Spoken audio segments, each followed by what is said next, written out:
మీకు ఒక సామాజిక బాధ్యత ఉంది ఒక ఛానల్గా, నాకు ఒక న్యూస్ అనలిస్ట్గా ఒక మంచి ఒపీనియన్ జనాల్లోకి వెళ్ళాలి, జనాలు సమాజం బాగుండాలనే కోణంలో మనం దానికి నచ్చింది చేస్తాం. బట్ ఎంటర్టైన్మెంట్ కావచ్చు, ఐటమ్ సాంగులు చేసేవాళ్ళు కావచ్చు, ఇంకా రకరకాల కేటగిరీస్ ఉన్నారు సొసైటీలో.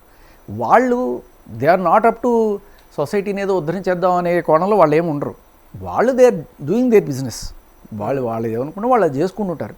They are just entertainers. అంతేగాని వాళ్ళు మేము ఒక ఆదర్శ స్త్రీలం, ఆదర్శ పురుషులం, మమ్మల్ని ఫాలో అవ్వండి, వాళ్ళు ఫాలో అయ్యేది వాళ్ళ ఆదర్శవంతులని కాదు, ఏదో వీళ్ళకి నచ్చిన కంటెంట్. అట్లా. సో వాళ్ళు ఫాలో అయ్యే వాళ్ళందరూ ఆదర్శమూర్తులు కూడా ఏం కాదు. వీళ్ళు ఏదో చెడిపోతున్నారు అని చెప్పి బాధపడడానికి అటువంటి వాళ్ళే అక్కడికి వస్తారు. అది చూడడానికి కావాలనుకున్న వాళ్ళే అటు వస్తారు. వాళ్ళకి కావాల్సింది ఆవిడ ఇస్తుంది, what ever. So you can call that entertainment are you know ఇంకా బోల్డ్, సెడక్టివ్, మీరు ఏదైనా పేర్లు పెట్టుకోండి వాటికి. సో ఒక మార్కెట్ ఉంది దానికి ఆవిడ క్యాటర్ చేస్తుంది, దాంట్లో పోయేవాళ్ళు ఉన్నారు. అంటే ఇంకా ఇక్కడ ఒక చిన్న పాతకాలంలో ఈ కొన్ని ఇవి ఉంటాయి, అంటే దీనికి కంపేర్ చేస్తున్నాను అనుకోకండి. రింబోలా రింబోలా రింబోలా అని పాటలు పాడుకుంటారు, అందరూ వెళ్ళరు. ఒక వర్గం ఉంటారు దానికి, ఒక వర్గానికి మీరు ఇన్స్పిరేషన్ అండి అన్నట్టుగా ఆ వర్గం వాళ్ళు అక్కడికి వెళ్తారు, అక్కడ చూస్తారు, డ్యాన్సులు చేసుకుంటారు, తర్వాత ఎవడికి కంపు అక్కడ పోతాడు. కానీ ప్రతి ఒక్కడు వీడికి సామాజిక బాధ్యత ఉందా అంటే ఇక్కడ విష్ణుప్రియ కూడా అట్లాంటి వర్గానికి చెందిందినా? అంటే ఎంటర్టైన్మెంట్ కోసం ఎంతకైనా దిగజారుతుంది విష్ణుప్రియ, డబ్బుల కోసమే ఎంతకైనా అని కొంతవరకు అని చెప్పుకోండి. ఎంతకైనా అని చెప్పలేము. ఎంతకైనా అంటే దానికి లిమిట్ లేదు. సో ఇది అంటే మామూలు పద్ధతిగా చేసే యాక్టింగ్, కొంత గ్లామర్ ఆరబోతలు చేసే యాక్టింగ్, ఇంకో దాన్ని దాటి కొంత బోల్డ్ అని చెప్పొచ్చు.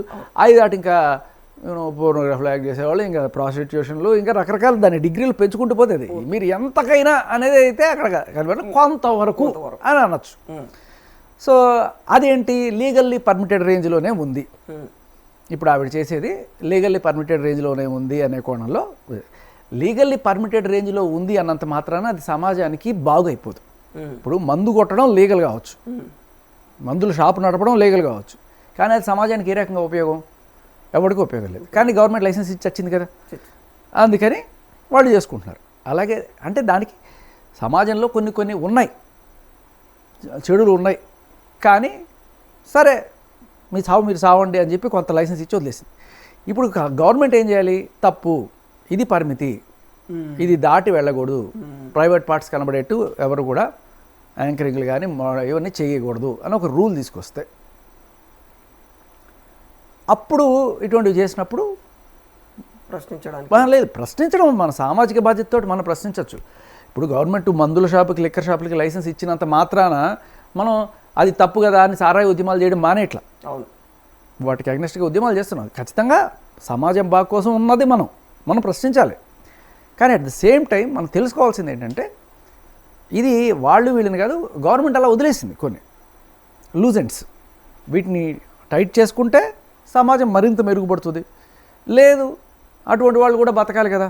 ఈ మధ్యకాలంలో సుప్రీంకోర్టు ఒక తీర్పు ఇచ్చింది, ప్రాస్టిట్యూట్లు కూడా పాపం బతకాలి కదా, వాళ్ళని ఇబ్బంది పెట్టకండి, వాళ్ళ పనిని వాళ్ళు చేసుకునేవ్వండి అని చెప్పి సాక్షాత్తు సుప్రీంకోర్టే కామెంట్ చేసింది. కానీ ఇట్లా బహిర్గతంగా పబ్లిక్గా అయితే వెళ్ళబుచ్చొద్దు, ఇట్లా చెప్పకూడదు, చూపించకూడదు అనేది అయితే సుప్రీంకోర్టు ఆర్డర్లో ఇది కూడా ఒక అంశం ఉంది. అలా ఎక్కడ